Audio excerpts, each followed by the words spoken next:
모든 것이 주님의 은혜인 줄 믿습니다. 오늘 누가복음 말씀을 통하여 여러분에게 주님의 평강이 가득하시기를 이라는 제목으로 함께 은혜를 나누려고 합니다. 오늘 누가복음의 기로는 제자들이 당황하고 그 제자들이 상당히 당혹스러워하는 모습 속에서 서로 이야기를 나누는 장면, 다음의 본문입니다. 왜냐하면 그들이 왕이라고 생각되었던 분이 죽으셨고 또 그 다음에 들린 이야기는 너무나 당황스러운 이야기였기 때문입니다. 예수님이 그들에게 나타나셨대요. 이 부활하셨다는 소식을 한 명, 두 명 계속 전해 듣게 됩니다. 그래서 이 부활의 소식을 듣게 된 제자들 사이에서 막 이야기를 하는 일들이 오늘 성경 본문에 기록되어 있어요. 그렇게 서로 당황하고 이야기하는 와중에 어떤 일이 있었냐 하면 오늘 성경 말씀을 보도록 하겠습니다. 36절입니다. 읽겠습니다. 시작.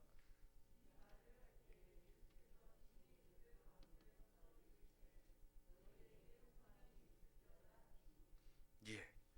이렇게 제자들이 서로 막 이야기할 때 나에게 나타나셨다니까. 그래, 나에게도 나타나셨어.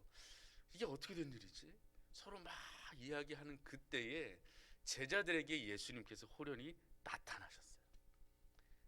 나타나셔서 평강이 있을지어다 라고 등장하시는 모습이 오늘의 본문의 말씀입니다.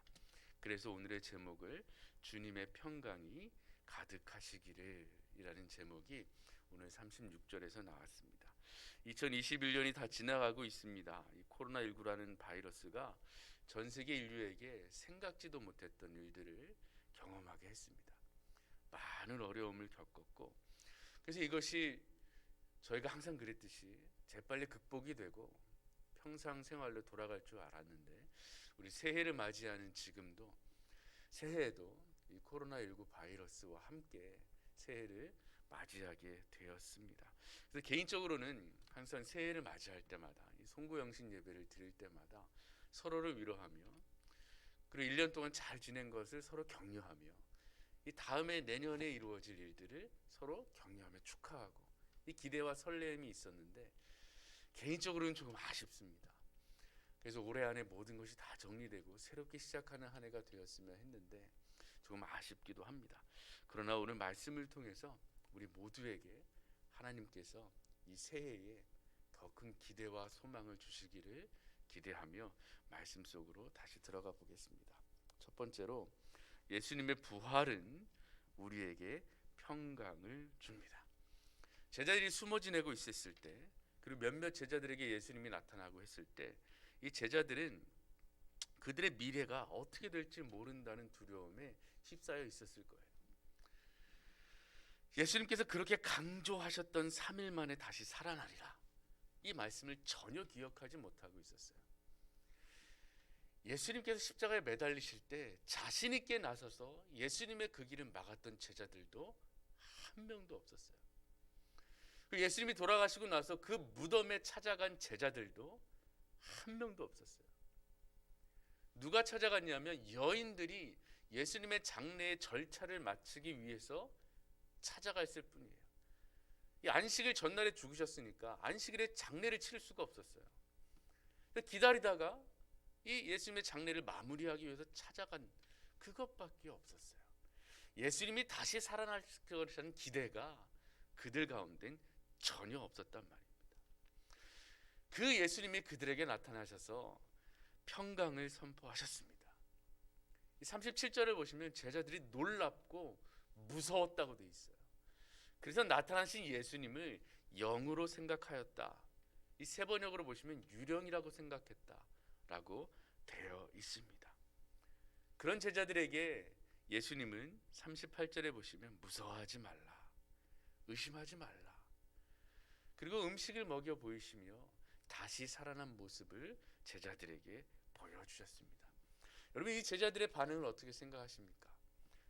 저라면 이 반응이 일반적이었을 것 같아요. 제 눈앞에 죽었다고 한 분이 눈앞에 딱 나타났어요. 안 놀라겠습니까? 어떻게 된 거지? 영이신가? 라고 두렵고 놀랐고 떨렸을 것 같아요. 도대체 부활이라니요? 라고 했을지도 모르겠습니다. 그러나 예수님은 부활하셨습니다. 당신의 모습을 친히 제자들에게 나타내 보이셨습니다. 그리고 나서 예수님은 무엇을 하셨냐 하면 믿음 없는 것들아 꾸짖지 아니하시고 말씀을 열어 깨닫게 하시고 그들이 앞으로 나아갈 여정 가운데에 기대와 소망을 불어넣어 주셨습니다. 그분이 바로 우리의 구주 예수님이십니다. 그 예수님은 오늘날에도 우리와 함께 하십니다. 성탄절과 대림절의 기간을 통하여 임마누엘의 하나님, 그 예수님을 우리는 묵상했습니다. 그 예수님이 우리와 함께 하심을 선포하였습니다. 그 예수님의 오심이 모든 인류의 소망임을 선포하였습니다.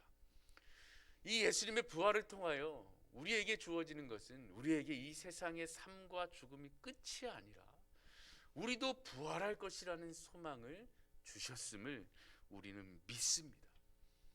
이 부활과 영생의 진리가 우리가 새해를 맞이할 때에 큰 기대와 소망을 갖는 근원이 되었으면 좋겠습니다. 어렵고 힘든 세상이지만 이 상황 속에서도 여러분 마음에 평강이 임할 수 있는 근원이 될 수 있기를 소원합니다. 두 번째로 예수님의 상처와 고난은 우리에게 승리의 위로를 줍니다.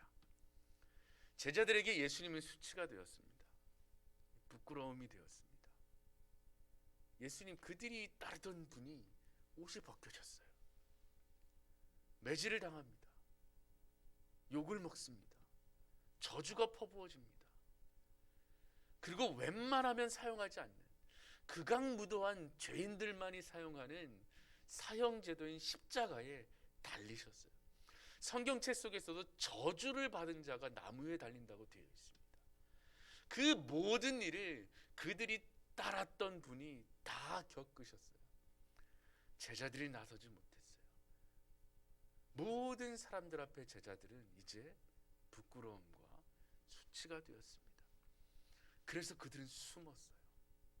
흩어지기 시작했어요. 다시 그들이 하던 일로 돌아가기 시작했어요. 희망이 없다고 생각했어요. 그런 그들에게 예수님께서 나타나셔서 그 상처를 친히 보이십니다. 손과 발을 보고 나를 믿으라. 그 손의 상처와 발의 상처가 이제 그들에게 부활의 증거가 되었습니다. 그들의 소망의 증거가 되었습니다. 모든 고난과 수치라고 여기셨던 일들이 이제 성경의 말씀이 이루어진 증거로 바뀌었습니다. 39절을 한번 읽어볼까요? 읽겠습니다. 시작.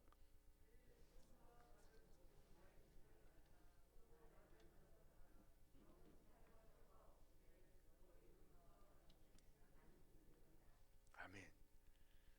예수님께서 이 일을 모두 겪으신 이유는 오늘날에도 우리에게 이 십자가라는 것이 우리에게 승리의 상징이라는 것을 보여주시기 위함입니다. 우리에겐 죽음이 끝이 아닙니다. 어제 말씀 속에서 보았듯이 그 어떤 것도 우리를 예수님의 사랑에서 끊어낼 수 없습니다.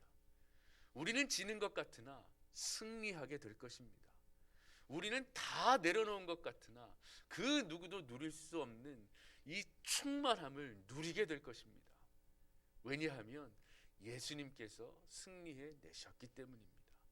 그분이 여러분을 자녀로 삼아 주셨고 친구로 삼아 주셨습니다. 그리고 결국 승리하게 하실 겁니다. 우리의 모든 고난과 상처, 특히 예수 그리스도를 믿는 사람으로서 살아갈 때에 얻는 고난과 상처, 이 모든 모욕과 이 모든 당혹스러움은 다 회복될 겁니다. 치유될 것입니다. 예수님께서 그렇게 하실 겁니다. 그리하여 그날에 우리는 모두 온전한 모습으로 주님과 함께 기쁨으로 살아가게 될 것입니다. 그것이 우리에게 주어진 승리입니다. 우리 모두 승리하게 될 줄 믿습니다. 세 번째입니다. 예수님의 부활은 우리에게 성령의 능력을 내려줍니다. 49절 보겠습니다. 시작.